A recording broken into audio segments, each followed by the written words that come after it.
Hello friends, once again welcome to our academy. हम लोगों ने अभी तक मॉडल्स का आई थिंक टोटल 3 या 4 पार्ट्स हम लोग कंप्लीट कर चुके हैं और बहुत ही इम्पॉर्टेंट सेगमेंट पे हम लोग बात करते हुए चल रहे हैं। लॉजिक के साथ चीज़ों को समझते हुए आगे बढ़ रहे हैं और साथ साथ हम लोग को ये भी ध्यान देना है कि किस तरह से क्वेश्चन को हम लोग को डिफ्रेंशिएट करना होता है व्हाइल सॉल्विंग द क्वेश्चंस, है ना। तो चलिए हम लोग मॉडल्स के बारे में आज आगे बात करते हैं और ध्यान से एक एक बारीकी को समझते हुए चलिएगा। माय डियर फ्रेंड्स, हम लोग पढ़ रहे हैं मॉडल ऑक्सिलरीज। आज हम लोग बात कर रहे हैं मॉडल्स में रिक्वेस्ट का।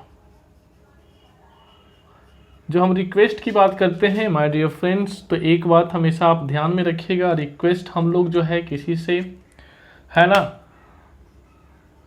हम्बल हो जाते हैं या पोलाइट हो जाते हैं। इसमें सबसे बड़ी बात क्या होता है कि जो स्पीकर होता है, स्पीकर कंसर्न यहां पर दिखता है।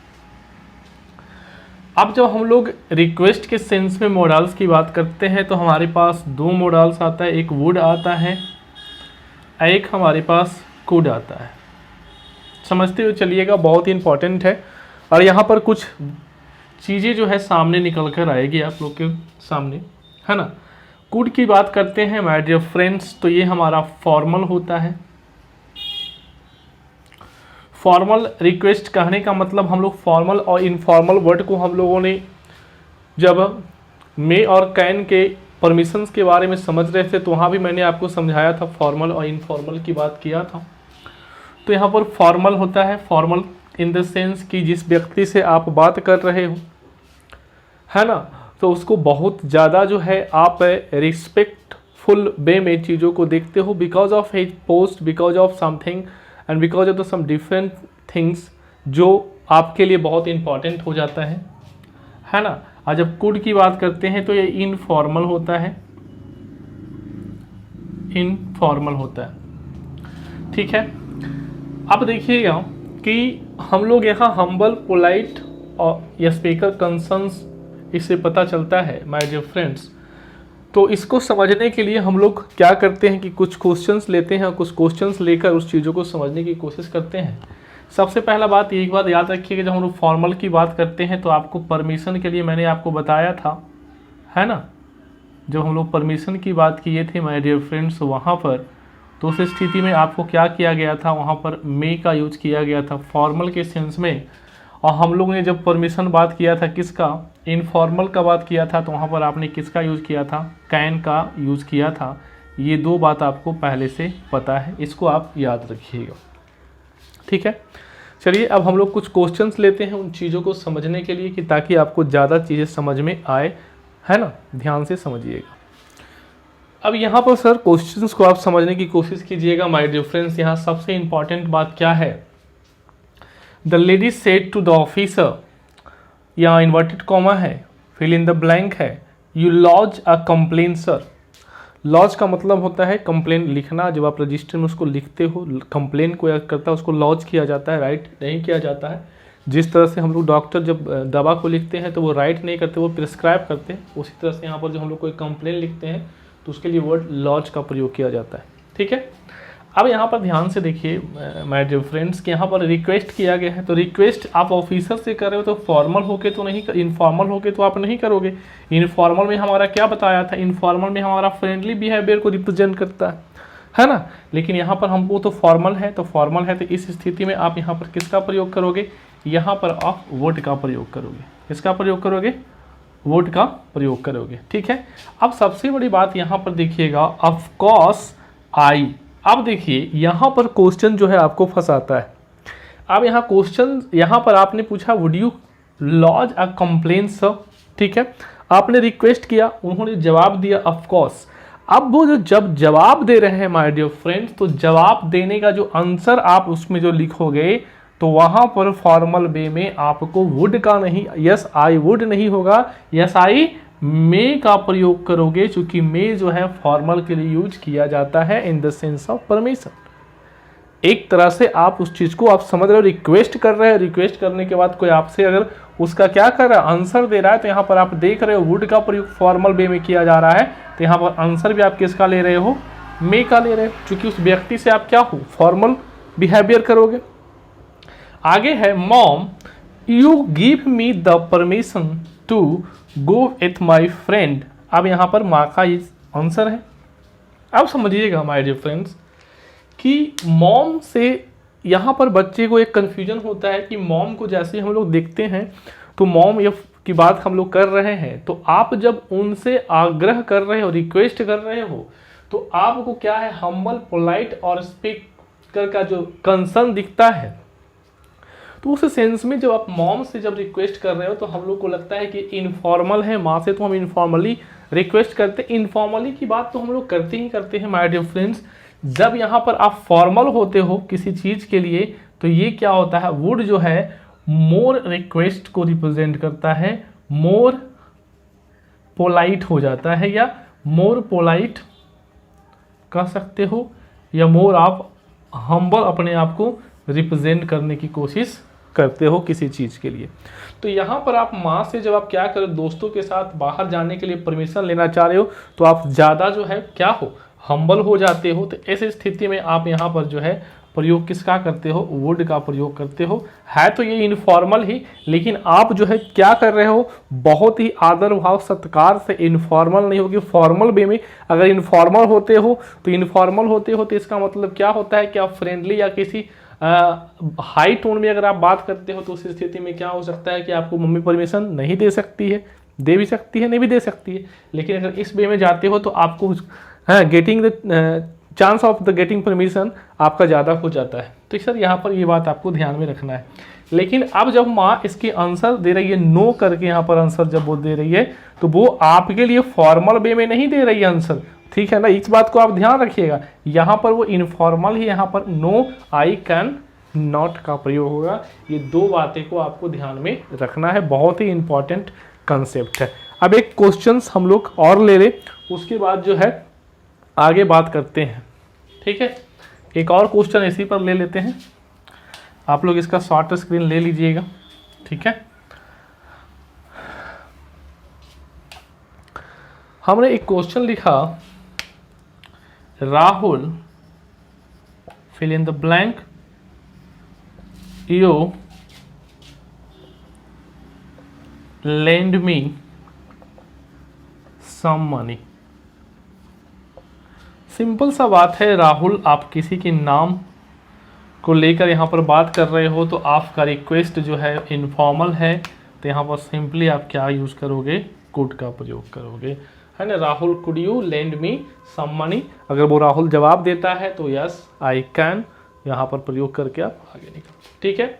तो ये छोटा सा बात था हमारा रिक्वेस्ट को लेकर मॉडल ऑक्सिलरी के सेंस में। चलिए अब हम लोग बात करते हैं आगे की बात। बहुत इंपॉर्टेंट सेगमेंट पे हम लोग पहुंच रहे हैं, जो क्वेश्चन जिससे हमेशा एग्जामिनेशन पूछती है और हम लोग हमेशा उस पर कन्फ्यूज भी रहते हैं। इसलिए अब इस चीज़ को समझने की आप कोशिश कीजिएगा my dear friends. Very easy to understand but it is a little bit confusing. Because क्यों कन्फ्यूजिंग है, क्योंकि कन्फ्यूजिंग इसलिए है, मैंने आपको बताया था कि कोई भी चीज़ आपको कन्फ्यूज कब करता है, जब आपका अंडरस्टैंडिंग लेवल जो है पूरी तरह से डेवलप नहीं होती है। तो ध्यान से आप समझिएगा। अब हम लोग बात कर रहे हैं डिफेक्टिव या सेमी मॉडल ऑक्सिलरी का, सेमी मॉडल ऑक्सिलरी का हम लोग आज बात कर रहे हैं। ध्यान से समझिएगा इस चीज़ को माय डियर फ्रेंड्स। सबसे पहले हम लोगों को पता है कि हमारे पास टोटल कितने हैं, ये आपको बता दिया था मैंने शुरुआत में ही। एक हमारे पास है नीड है, एक डेयर है ना, नीड और डेयर है, और एक हमारे पास क्या है, यूज टू है। यूज्ड टू, ये हमारा क्या था, 10 डिफेक्टिव या सेमी मॉडल के कैटेगरी में आता है। लेकिन बात जब हम लोग इनका चर्चा करते हैं तो बहुत ही इम्पॉर्टेंट होता है। आइए हम लोग इस चीज़ पे चर्चा करते हैं और समझने की कोशिश करते हैं कि एक्चुअली में ये क्या है और किस तरह से सेंटेंस में जब हमारे कम्पिटिटिव लेवल एग्जामिनेशन में पूछे जाते हैं तो कैसे हम लोग को कंफ्यूज करता है, उसको आप समझिएगा। हम लोग पहले बात कर रहे हैं नीड का, और नीड के साथ साथ हम डेयर को भी ले रहे हैं, क्योंकि नीड और डेयर में किसी तरह का कोई भी अंतर नहीं है, ये दोनों जो है एक ही तरह से क्या करता है, फंक्शन करता है। अब हम लोग जब बात करते हैं माय डियर फ्रेंड्स नीड और डेयर का, है ना, डेयर का, तो एक्चुअली में ये जो है दो तरह से काम करता है सेंटेंस में। ये तो हमारा सेमी या डिफेक्टिव मोडाल्स के रूप में काम करता ही करता है, सेमी या डिफेक्टिव मोडाल्स यानी कि हेल्पिंग वर्ब के रूप में काम करता ही करता है ना, जिसको आप क्या बोलते हो, मोडाल बोल सकते हो, सेमी मोडाल बोल सकते हो, सेमी मोडाल आप बोल सकते हो यहाँ पर, है ना। और एक हमारा जो होता है क्या होता है, एक हमारे पास क्या आता है, एक जो हमारा होता है ये मेन वर्ब के रूप में भी ये काम करता है, ये एज ए मेन वर्ब भी काम करता है। अब ये दो बातों को हम लोग को समझने की कोशिश करना है कि ये जो है हमारा क्या है, सेमी मोडाल यानी कि इसको हम कह सकते हैं हेल्पिंग वर्ब के रूप में भी काम करता है, और ये हमारा ये मेन वर्ब के रूप में भी काम करता है। ये दो चीज़ आपको ध्यान में रखना है, ठीक है। अब बात करते हैं कि सर हम लोग सबसे पहले बात करते हैं हेल्पिंग वर्ब के रूप में, उसके बाद हम लोग मेन वर्ब के रूप में इसका बात करेंगे। चलिए ध्यान से समझिएगा। अब देखिएगा माय डियर फ्रेंड्स कि जब हम लोग इसका डेयर और नीड का जब हम बात करते हैं किस रूप में, ये हमारा हेल्पिंग वर्ब के रूप में जब बात करते हैं इसका, है ना, तो एक बात याद रखिएगा, ये किस रूप में हम लोग यूज़ कर रहे हैं, इसको हम लोग हेल्पिंग वर्ब के रूप में यूज़ कर रहे हैं, या इसको आप model auxiliary, semi model auxiliary या डिफेक्टिव मॉडल ऑक्सिलरी कह सकते हो, या इसको आप, है ना, डिफेक्टिव मॉडल ऑक्सिलरी के नाम से आप जानते हो। तो इसमें क्या करना है, ध्यान ये देना है आपको कि सर जब इसको हम यूज करते हैं तो सबसे पहला बात कि हमारा जब पॉजिटिव सेंटेंस होता है, क्या होता है, पॉजिटिव सेंटेंस, है ना, पॉजिटिव और नेगेटिव आपको पता होगा, है ना। जब हम लोग पॉजिटिव सेंटेंस की बात करते हैं, किसका बात करते हैं, पॉजिटिव सेंटेंस की बात करते हैं, तो वहाँ पर हम लोग जो है क्या करते हैं, इसके साथ 2+V1 का प्रयोग करते हैं, 2+V1 का प्रयोग करते हैं। और जब ये या तो ये नेगेटिव सेंटेंस होता है, नेगेटिव या इंट्रोगेटिव होता है माय डियर फ्रेंड्स, जब ये नेगेटिव या इंट्रोगेटिव सेंटेंस में आता है तो आप एक बात याद रखना, 2+V1 में हम लोग एक बात याद रखते हैं, किसके साथ, वर्ब का फर्स्ट फॉर्म तो आता ही आता है, इसमें कोई दो राय नहीं है, क्योंकि मॉडल का यही गुण है, लेकिन इसके साथ 2 का प्रयोग नहीं किया जाता है। कब, जब हमारा सेंटेंस नेगेटिव या इंट्रोगेटिव होता है तब। अगर ये पॉजिटिव है तो 2+V1 का यूज हम लोग करते हैं, किस सेंस में, जब डेयर का प्रयोग हम लोग डिफेक्टिव मॉडल या हेल्पिंग वर्ब के रूप में काम करते हैं, ठीक है। यहाँ तक बात आपको समझ में आ रही होगी। अब बात समझिएगा, आगे हम लोग इसके बारे में देखें तो आता है कि सर हम लोग डेयर और नीड का प्रयोग जो है क्या करते हैं, एज ए मेन वर्ब काम करता है। ये कैसे काम करता है, मेन वर्ब के रूप में भी काम करता है। जब ये मेन वर्ब के रूप में काम करेगा तो इसके साथ हेल्पिंग वर्ब तो आएगा ही आएगा, इसके साथ क्या आएगा, हेल्पिंग वर्ब आएगा। और जब ये हेल्पिंग वर्ब के साथ आ रहा है तो इसके ये क्या बन जाएगा, फिर ये मेन वर्ब बन जाएगा, यानी कि ये वर्ब इसको सपोर्ट करने का काम करेगा तो ये हेल्पिंग वर्ब बन जाएगा। समझ रहे हैं बात को। अब देखिएगा माय डियर फ्रेंड्स, इसके बाद हम लोग बात करते हैं कि अगर हमारा सेंटेंस क्या है, पॉजिटिव है या सेंटेंस नेगेटिव है या इंट्रोगेटिव है, ध्यान समझिएगा, या तो सेंटेंस पॉजिटिव है, नेगेटिव है या इंट्रोगेटिव है, इससे कोई फर्क नहीं पड़ता। आपको इसके बाद जो है अगर सेंटेंस किसी भी फॉर्म में आ रहा है, कब, जब हम इसको मेन वर्ब के रूप में यूज करते हैं, तो इसके बाद आपको क्या करना पड़ेगा, 2 + V1 का प्रयोग हमेशा करना पड़ेगा। ये बात हमेशा ध्यान में आप रखिएगा। आई होप कि यहाँ तक की बातें आपको समझ में आ रही होगी। बहुत ही इंपॉर्टेंट और बहुत कंफ्यूज करने का ये काम करता है। क्वेश्चन जब आता है तो ध्यान से फिर से एक बात समझ लीजिए कि डेयर और नीड का डिफेक्टिव मॉडल हेल्पिंग वर्ब के रूप में जो हम लोग यूज करते हैं, तो अगर सेंटेंस हमारा पॉजिटिव होता है तो उसमें हम 2 + V1 का कंपलसरी इसके साथ प्रयोग करते हैं।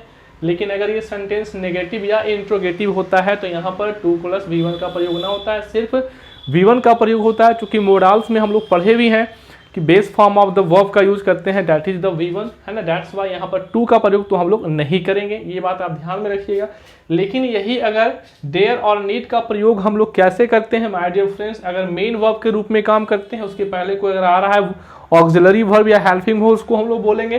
तो उस स्थिति में आपको सेंटेंस पॉजिटिव हो, नेगेटिव हो, इंट्रोगेटिव हो, कोई भी हो, आपको उसके साथ कंपल्सरी 2 + V1 का प्रयोग करना है। Did you understand? I hope कि यहाँ तक की बातें आपको समझ में आ गई होगी। अब मैं कुछ सेंटेंसेस यहाँ पर लिखूंगा, फ्रेम करूंगा, और उसी चीज़ को दिमाग में रखते हुए आपको इन चीज़ों को समझने की कोशिश करना है। चलिए यहाँ तक की बातों को आप पहले कॉपी करें। चलिए माय डियर फ्रेंड्स, कुछ सेंटेंसेज हैं उस पर आपको समझना है और एनालिसिस करना है कि सेंटेंस हमारा लिखा हुआ सही है या गलत है। इसका जो पैटर्न हम लोगों ने बताया था वो पैटर्न मैं यहाँ पर आपके लिए ड्रा कर देता हूँ। सबसे पहले तो एक बात मुझसे छूट गई थी माय डियर फ्रेंड्स कि हालांकि ये बात आपको आती होगी, नीड का अगर हम लोग मीनिंग की बात करते हैं तो नीड का मतलब क्या होता है, टू रिक्वायर समथिंग, है ना, टू रिक्वायर समथिंग। आप इसको नोट्स में शुरुआत में ही लिख लीजिएगा, है ना। और जब हम लोग डेयर की बात करते हैं माय डियर फ्रेंड्स, तो डेयर का मतलब होता है to be courageous enough, to be courageous enough, ठीक है। तो ये हमारा वर्ड मीनिंग था। ये वर्ड मीनिंग मैंने आपको नहीं लिखा था, ये वर्ड मीनिंग आप यहाँ पर लिख लीजिएगा, है ना। टू बी courageous, courageous का मतलब आप समझते हैं, courageous क्या है, हमारे पास एडजेक्टिव का काम करता है। courageous का मतलब क्या होता है, साहसी, है ना, अधिक साहसी, बहुत साहसी होना, मतलब कि किसी भी चीज़ के लिए आप डेयर करते हो तो। और नीड का मतलब क्या होगा, टू रिक्वायर समथिंग, किसी चीज़ की ज़रूरत होना, है ना। तो ये बात आप ध्यान में रखिएगा। चलिए अब हम लोग बात करते हैं इस पे। सेंटेंस को मेरे साथ इवेल्युएट करने की कोशिश कीजिएगा। मैं यहाँ पर सबसे पहला बात कि वो छोटा सा डायग्राम बनाकर मैं वो चीज़ को यहाँ पर लिख देता हूँ ताकि वो आपको समझ में आए, ताकि इस चीज़ को आप यहाँ पर देखते रहें। अगर हम लोग नीड का प्रयोग किस रूप में कर रहे हैं, अगर हम लोग नीड का प्रयोग या डेयर का प्रयोग एज ए हेल्पिंग वर्ब या मॉडल, डिफेक्टिव मॉडल के रूप में कह लो, तो क्या हमने समझाया आपको कि अगर सेंटेंस हमारा पॉजिटिव है, क्या सेंटेंस है, पॉजिटिव सेंटेंस है, तो पॉजिटिव सेंटेंस में हम लोग 2 + V1 का प्रयोग करते हैं कंपलसरी। लेकिन अगर सेंटेंस या तो नेगेटिव होता है या तो इंट्रोगेटिव होता है तो उस सेंस में हम लोग क्या करते हैं, 2 के साथ हम लोग V1 के साथ हम लोग 2 का प्रयोग नहीं करते हैं। ये बात मैंने आपको बताया।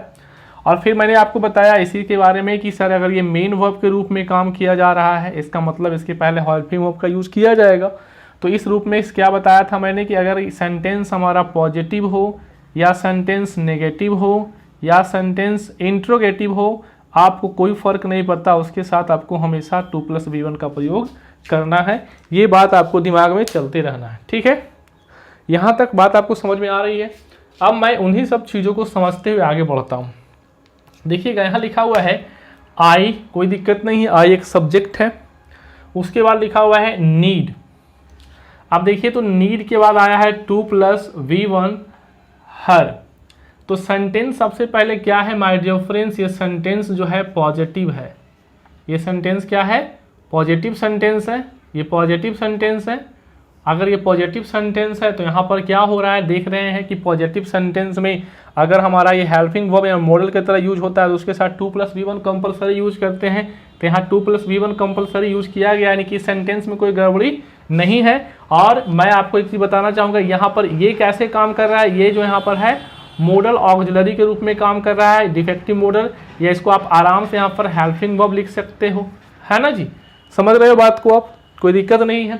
आगे देख रहे हैं, आई फिर से हमारे पास सब्जेक्ट आ गया। देखिए नीड के साथ हमारे पास यहाँ पर क्या आया, नेगेटिव, यानी कि नॉट जुट गया। तो जब नॉट जुट गया तो यहाँ पर देखिएगा हेल्पिंग वर्ब के रूप में अगर काम करता है तो नेगेटिव, अगर इंट्रोगेटिव होता है तो वहाँ पर हम लोग टू का प्रयोग नहीं करते हैं। तो यहाँ पर देखिए यहाँ भी टू का प्रयोग नहीं किया गया। इसका मतलब ये हुआ कि सर यहाँ फिर से ये हेल्पिंग वर्ब या डिफेक्टिव मॉडल के रूप में यूज हो रहा है। यहाँ तक भी कोई सेंटेंस में गड़बड़ी नहीं है। सेंटेंस को समझने की कोशिश कीजिएगा माय डियर फ्रेंड्स, बहुत इंपॉर्टेंट है। अब देखिएगा अगर ये हमारा हेल्पिंग वर्ब है, अगर ये डिफेक्टिव मॉडल ऑक्सिलरी है, तो हम लोग क्या करते हैं, जैसे एक मैं सेंटेंस लिखता हूं, आई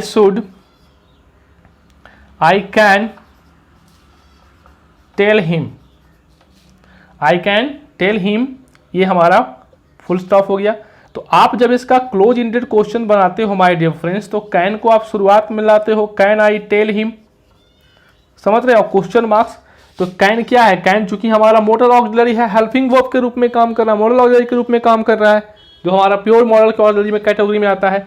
तो अब यहाँ पर कैन का शुरुआत में यूज किए कि नहीं किए। उसी तरह से अगर ये सेंटेंस हमारा क्या है, ये सेंटेंस हमारा हेल्पिंग वर्ब को, तो शुरुआत में नीड को हम ला सकते हैं ना, तो यहाँ हेल्पिंग वर्ब के रूप में है। यहाँ पर सब्जेक्ट हो गया, यहाँ पर फिर से देखिए टेल हर, यहाँ पर अभी देखिए अगर ये नेगेटिव या इंट्रोगेटिव है तो हम लोग क्या करते हैं, 2 + V1 का प्रयोग नहीं करके सिर्फ base form of the verb use करते हैं। यहाँ भी देखिए base form of the verb है, यानी ये भी सेंटेंस में कोई गड़बड़ी नहीं है। ठीक है, आगे देखिएगा लिखा हुआ how day you touch me. फिर से देखिए ये क्लोज इंडेड क्वेश्चन है, कोई ओपन इंडेड क्वेश्चन आ गया, ये WH वर्ड्स है। फिर से हमारा डेयर क्या है, डेयर को आपको पता है कि डिफेक्टिव मॉडल ऑक्सिलरी है ना। तो यहाँ पर भी देखिए डेयर शुरुआत में आ गया, उसके बाद सब्जेक्ट आ गया, उसके बाद टच हमारा क्या है, वर्ब है, यहाँ पर मी ऑब्जेक्ट हो गया। तो यहाँ पर भी देखिए हमारा इंट्रोगेटिव में इसके साथ 2 + V1 का प्रयोग नहीं किया जा रहा है, यानी ये ओपन इंडेड क्वेश्चन है, यहाँ भी कोई प्रॉब्लम नहीं है। ये भी सेंटेंस हमारा 100% क्या है, सही है।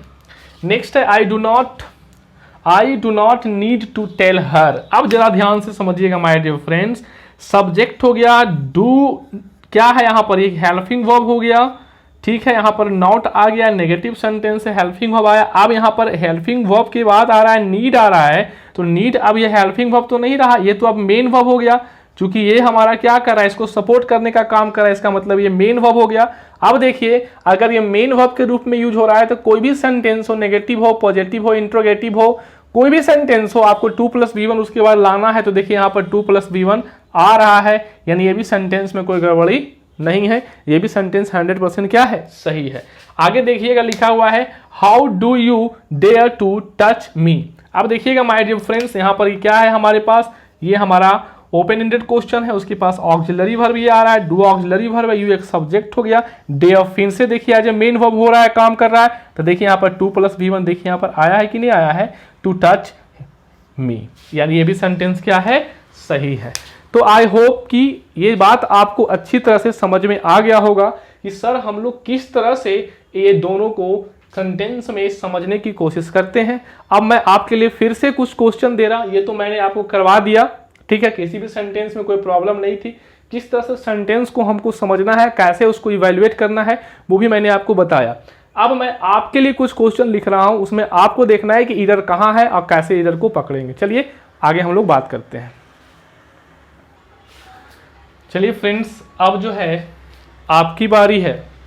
टोटल 7 सेंटेंसेस है। अब इसमें आप दिमाग लगाओगे, मैं सिर्फ इवैल्यूएट करवाने की कोशिश करूंगा आपसे, और मैं आपसे आंसर चाहूंगा।